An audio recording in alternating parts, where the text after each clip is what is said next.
Hi guys, today we are going to study about the 16th chapter, that is the semiconductor devices. In that previous section we are discussing about the half wave rectifier and the full wave rectifier with their advantages. तुम्ही मागच्या section मध्ये बघितलेलं आहे की जिथे half wave rectifier आणि full wave rectifier याचं working किंवा कन्स्ट्रक्शनचं डिस्कशन केलं, त्याच्या ऍडव्हान्टेजेस सोबत आणि ज्याचे हाफ वेव रेक्टिफायरचे डिसएडव्हान्टेज फुल वेव मध्ये आपण कशा प्रकारे ओव्हरकम करतो हे त्याच्यामध्ये आपण बघितलंय. In that the ripple factor is main point. तर त्याच्यामध्ये रिपल फॅक्टर हा काय आहे, एक मेन पॉइंट आहे. That point is depends on the rectification process where the rectifiers output we will get. तर रेक्टिफिकेशन प्रोसेस वरती त्याचा जो रिपल फॅक्टर आहे हा डिपेंडंट असतो. तर तिथे आपल्याला ज्या प्रमाणात इफिशियंट आउटपुट मिळतं की ज्याची पॉवर इफिशियन्सी इन्क्रीज केल्या जाते बाय युजिंग फुल वेव्ह रेक्टिफायरने, तर फुल वेव्ह रेक्टिफायरने आपण हाफ वेव्ह रेक्टिफायरची इफिशियन्सी इन्क्रीज करतो. तशाच प्रकारे त्याचा जो रिपल फॅक्टर असतो तो पण काय होत असतो, फुल वेव्ह रेक्टिफायर मध्ये इम्प्रूव्ह होत असतो. Then this ripple factor point we are discussing today. तर तो जो रिपल फॅक्टर पॉइंट जो आहे तर हा आता आपण आजच्या याच्यामध्ये बघणार आहे. तर त्याच्यामध्ये रिपल फॅक्टर म्हणजे काय, first what is the ripple factor. Ripple factor म्हणजे काय असणार आहे. The ripple factor is defined as, the ripple फॅक्टरला आपण डिफाइन करणार आहे the DC component with along some magnitude of AC component. तर तो जो डीसी कंपोनंट असणार आहे तर तो सम काही मॅग्निट्यूडच्या प्रमाणामध्ये एसी कंपोनंट त्याच्यामध्ये काय झालेला असेल, ऍड झालेला असेल. तर त्या टाईपचा जो कंपोनंट किंवा त्या टाईपचं जे आउटपुट आपल्याला मिळेल at the time of rectification process, तर रेक्टिफिकेशनच्या प्रोसेस मध्ये तर त्यालाच आपण काय म्हणणार आहे, रिपल्स. तर त्याला आपण रिपल्स म्हणतो. देन डिपेंडिंग ऑन दिस, तर त्याच्यावरती डिपेंडंट आपल्याला जे इफिशियंट आउटपुट पाहिजे, जे अनडिझायरेबल आउटपुट आपल्याला मिळत आहे की जिथे आपल्याला फक्त प्युअर डीसी रिक्वायर्ड आहे, but there is occurring of AC with DC. पण त्या रेक्टिफायरच्या आउटपुट साइडला आपल्याला डीसी जो कंपोनंट आहे विथ एसी मिळत असतो, तो आपल्याला नकोय. म्हणजे आपल्याला एक अनडिझायरेबल आउटपुट मिळतं. तर ते नको असलेले जे आउटपुट आहे तर याच्यामधला एसी कंपोनंट्स रिमूव्ह करायचा आहे. तर तो आपण नेक्स्ट प्रोसेस मध्ये बघणार आहे की ज्याच्यामध्ये आपण फिल्टर हा एक डिव्हाइस यूज करणार किंवा कंपोनंट वापरणार की ज्याच्यामुळे तो रिपल्स जो आहे तर तो काय होणार आहे, रिमूव्ह होणार आहे. बट त्या रिपल्स वरती डिपेंडंट रिपल फॅक्टर आपण कसा कन्सिडर करतो की जिथे आपल्याला रिक्वायर्ड असतं फक्त पल्सेटिंग डीसीचं कन्व्हर्जन करून आपल्याला प्युअर डीसी जो पाहिजे असेल तर तो आपण फिल्टर थ्रू मिळवतो. आणि आपल्याला फक्त काय पाहिजे आहे, प्युअर डीसी. कारण की रेक्टिफायर हा जो डिव्हाइस आहे, जो इलेक्ट्रॉनिक डिव्हाइस आहे, तर तो आपल्याला एक डीसी फॉर्म मध्ये सिग्नल देतो, but it gives a pulsating DC. पण तो कसा देत असतो, पल्सेटिंग डीसी. आणि that is in a form of impure. आणि तो एक इम्प्युअर फॉर्म मध्ये असतो. आणि त्याच्यामधला जो एसी कंटेंट आहे प्युअर डीसी मधला, तो जर रिमूव्ह करायचा असेल तर त्यावेळेस आपण फिल्टर या डिव्हाइसचा यूज करतो. आणि मग रिपल फॅक्टर म्हणजे काय की जे अनडिझायरेबल आउटपुट आपल्याला रेक्टिफायरच्या आउटपुट साइडला मिळतंय, that is AC with DC with AC. DC मध्ये थोड्या प्रमाणामध्ये एसी काय असतो, कंटेंट असतो. तर तो जो रिपल्स आहे तर त्याच्यावरून आपण इफिशियंट आउटपुट ज्यावेळेस आपल्याला मिळेल तर त्यावेळेस आपण काय म्हणणार, त्या डिव्हाइसची किंवा त्या रेक्टिफायरची इफिशियन्सी कशी आहे, मोर आहे. म्हणजेच आपल्याला ज्यावेळेस रिपल कंटेंट जे असणार आहे हे जर लोवेस्ट व्हॅल्यू मध्ये मिळाले तर त्यावेळेस त्या डिव्हाइसचा रिपल फॅक्टर हा मोर असतो किंवा ग्रेटर असतो. तर रिपल फॅक्टर म्हणजे काय, it is the ratio of, तो एक रेशो असणार आहे. आता हा रेशो कशाचा असेल, आपण याच्यामध्ये रिपल फॅक्टर मध्ये दोनच पॉइंट कन्सिडर करतो, that DC with AC component. DC component जो आहे तो एसी सोबत आहे, म्हणजे दोन पॉइंट कोणते असणार, डीसी अँड एसी. तर तो जो रेशो असेल हा कशाचा असणार, आरएमएस व्हॅल्यूचा. Root mean square, that is the peak value. त्याला आपण काय म्हणत असतो, पीक व्हॅल्यू, जी मॅक्झिमम व्हॅल्यू असते. आरएमएस व्हॅल्यू जी असणार आहे एसी कंपोनंटची विथ डीसी कंपोनंट. आणि या दोन्हीचा रेशो याला काय म्हटलं जातं, रिपल फॅक्टर. की जो रिपल फॅक्टर तुमचा जर ग्रेटर पाहिजे असेल तर त्यावेळेस त्याच्यामध्ये रिपल्स कंटेंट कसे असले पाहिजे, लेस असले पाहिजे. आणि दिस रिपल फॉर मेकिंग और getting this ripple factor at a higher value.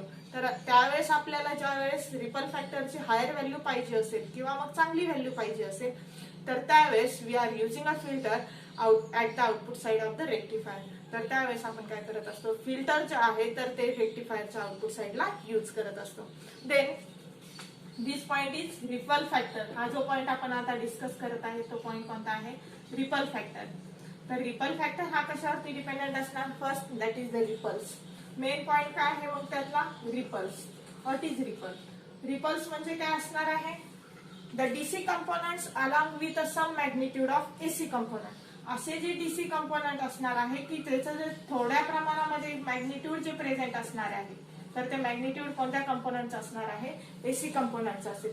हा जो पल्सेटिंग डीसी जो मिळतोय त्याला आपण हा पल्सेटिंग डीसी म्हणणार. DC component with some AC component. आणि हे आउटपुट कुठे मिळत असतं? At the output side of rectifier. रेक्टिफायरच्या आउटपुट साइडला तुम्हाला हे आउटपुट मिळत असतं. That is pulsating DC. यालाच आपण काय म्हणू शकतो? Pulsating DC.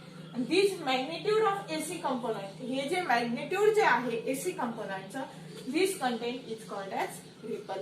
आणि हे जे कंटेंट त्याच्यामध्ये प्रेझेंट असणार आहे दॅट इज अनवॉन्टेड सिग्नल, ज्याला आपण अनवॉन्टेड कंटेंट्स म्हणणार. तर ते सिग्नल्स किंवा ते जे कंटेंट्स असतील तर त्याला आपण काय म्हणणार आहे? रिपल्स. आणि these ripples are removed by using a filter. आणि हे जे रिपल्स आहेत तर हे आपण कशानुसार रिमूव्ह करत असतो? फिल्टरनुसार रिमूव्ह करत असतो. In that for we are getting a efficient output. जर आपल्याला त्या डिव्हाइसचं इफिशियंट आउटपुट रिक्वायर्ड असेल then we are using filter at the output side. तर त्यावेळेस आपण काय करत असतो? फिल्टर ह्या डिव्हाइसचा यूज करत असतो. अँड इफिशियंट आउटपुट केव्हा मिळेल? की ज्या वेळेस तुम्ही त्याच्यामधला एसी हा जो रिपल आहे हा काय करणार आहे? रिमूव्ह करणार आहे. त्यावेळेसच आपल्या त्या रेक्टिफायरचं काय करत असतं? आपल्याला एक इफिशियंट आउटपुट मिळत असतं.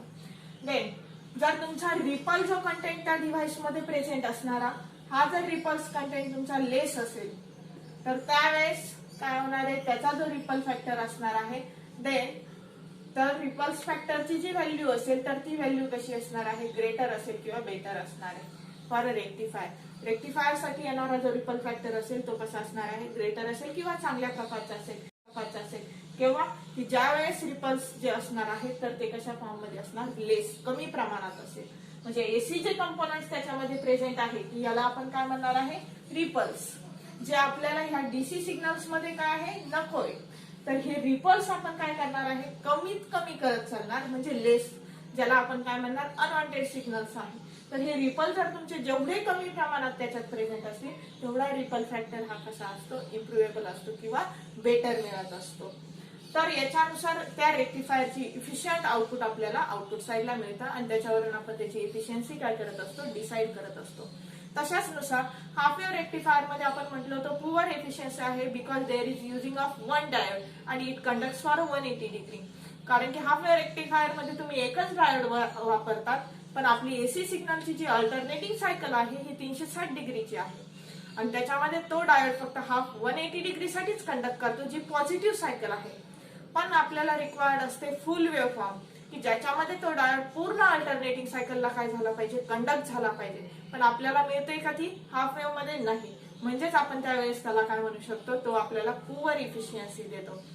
पण तीच ओव्हरकम करण्यासाठी आपण फुल वेव्ह रेक्टिफायर वापरतो की ज्याच्यामध्ये आपण 4 डायोडचा यूज करणार इन अ ब्रिज फॉर्म मध्ये, किंवा मग त्याच्यामध्ये 2च डायोडचा यूज करणार आहे की जे 2 डायोड्स सिरीज मध्ये कंडक्शन मध्ये असतील विथ सेंटर टॅप सोबत, की जो वन टर्मिनल तुम्ही सेकंडरी पासून काय करतात? ग्राउंड करतात. In that full wave rectifier, त्या फुल वेव्ह रेक्टिफायर मध्ये these two diodes both are in conduction. ते दोन्ही डायोड काय होत असतात? कंडक्शन मध्ये जातात फॉर अल्टरनेटिंग सायकल. त्या अल्टरनेटिंग सायकल साठी फॉर पॉझिटिव्ह हाफ सायकलला एक डायोड कंडक्शनला जातो, निगेटिव्हला एक डायोड कंडक्शनला जातो. Then we are getting a 360 degree of alternating AC signal at the output side. तर त्यावेळेसच आपल्याला काय होतं? 360 डिग्रीचा जो एसी सिग्नल आहे तर तो रेक्टिफायरच्या आउटपुट साइडला मिळत असतो. आणि दिस सिग्नल्स वी आर रिक्वायर्ड. तर त्या टाईपचा जो सिग्नल आहे तर तो आपल्याला रिक्वायर्ड असतो. म्हणजेच त्यावेळेस आपण काय म्हणू शकतो? की तो डायोड आपल्याला एक पूर्ण अल्टरनेटिंग सायकल देतोय, म्हणजे तो इफिशियंट आउटपुट आपल्याला देतोय जे रिक्वायर्ड आहे. तर त्यावेळेस त्याच्यामध्ये जे प्रेझेंट असणारे डीसी कंपोनंट विथ एसी, तर एसी कंपोनंटची व्हॅल्यू ही कशी असते? लोवेस्ट असते किंवा कमी होत जाते. तर त्यावेळेस त्याचा जो रिपल फॅक्टर आहे हा कसा असतो? बेटर असतो than the half wave rectifier. आणि तशीच त्याची एफिशियन्सी पण कशी असते? चांगली असते. कशापेक्षा? हाफ वेव्ह रेक्टिफायर पेक्षा. हे झालं रिपल्स कंटेंट्स. त्याच्यानंतर आहे रिपल फॅक्टर. मग आता रिपल फॅक्टर म्हणजेच काय? रिपल फॅक्टर म्हणजे काय आहे? आपण याच्यामध्ये 2च पॉइंट कन्सिडर करतोय, एसी विथ डीसी, बरोबर. मग याच्यामध्ये डीसी कंपोनंट आहे की ज्याच्यामध्ये some type of magnitude present असतं कशाचं, एसी कंपोनंटचं. मग त्याचा जो रेशो असेल तो म्हणजे कोणता असणार आहे, RMS value of AC component.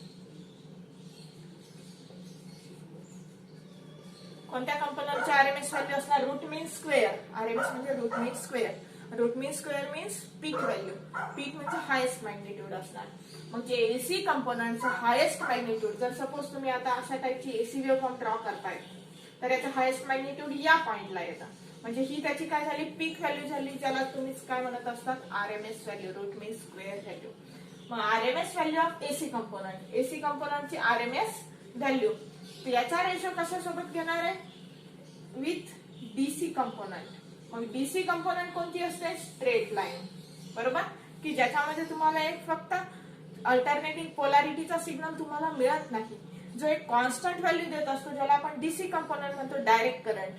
तर डीसी कंपोनंटची व्हॅल्यू विथ एसी कंपोनंट या दोन्हीचा जो रेशो असेल तर त्यालाच तुम्ही काय म्हणणार आहेत, ripple factor.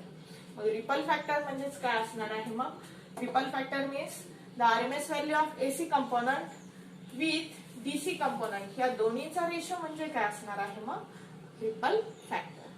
Then this ripple factor we are improving or getting by using a filter which is in better form. Filter जर वापरला तुम्ही रेक्टिफायरच्या नंतर तर त्यावेळेस तो रिपल फॅक्टर आपल्याला त्याचा चांगला परफॉर्मन्स किंवा एफिशियंट आउटपुट काय करत असतो, प्रोड्यूस करून देत असतो रेक्टिफायरचा.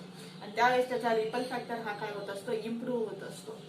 Then we are discussing about the filter. First point आपण काय स्टडी केला आहे, रेक्टिफायर.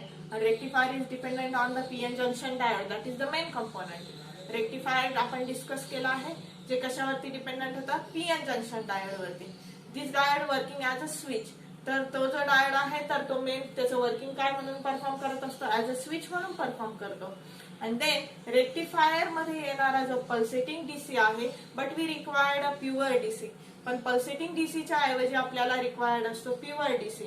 आणि तोच प्युअर डीसी मिळवण्यासाठी आपण काय करणार आहे, then we are using a filter. तर आपण तिथे काय करणार, एक फिल्टरचा यूज करणार आहे. देन ही जी तुम्ही रिपल फॅक्टरची जी वेव्हफॉर्म आहे तर ती कशा टाइप मध्ये येऊ शकते. आता रिपल फॅक्टरचा दोन याचा रेशो तुम्ही कन्सिडर केला आहे, तर तो रेशो कसा आहे, मग AC signal with DC signal या दोन्हीचा तो काय आहे, रेशो आहे. बरोबर. मग याच्यामध्ये एसी सिग्नल कसा आहे, sinusoidal wave, that is the alternating wave, changes with respect to time. याला आपण म्हणणार व्होल्टेज. ही व्होल्टेजची वेव्हफॉर्म आहे जी कशानुसार चेंज होत असणार आहे, with respect to time. Then DC signal. मग डीसी सिग्नल कोणता आहे तुमचा, एक स्ट्रेट लाईन. तर हा कोणता असतो तुमचा, डीसी सिग्नल. आणि ह्या दोन्हीचाच रेशो म्हणजे काय असणार आहे, मग रिपल फॅक्टर. की जिथे तुम्हाला एक आरएमएस व्हॅल्यू मिळत असते आणि ती आरएमएस व्हॅल्यू हे जे एसी कंपोनंट्स प्रेझेंट असतील विथ डीसी सोबत, तर याला तुम्ही म्हणत असतात रिपल्स. आणि हेच रिपल्स तुम्हाला काय करायचे असतात, रिमूव्ह करायचे असतात. मग इथून याची जी व्हॅल्यू असणार आहे, आपल्या पीक व्हॅल्यू तुम्ही कन्सिडर करतात, तर याला म्हणत असतात व्ही आरएमएस.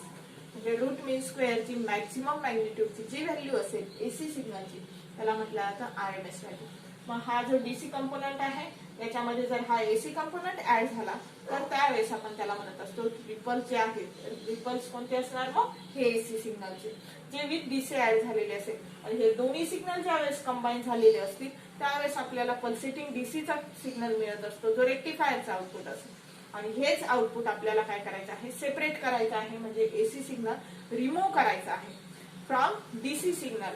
डीसी सिग्नल मधून हा एसी रिमूव्ह करायचा आहे. Then we are using a filter. तर त्यावेळेस आपण काय करणार, तिथे फिल्टरचा यूज करणार. Then next point is filter, and this point we are discussing in a next section.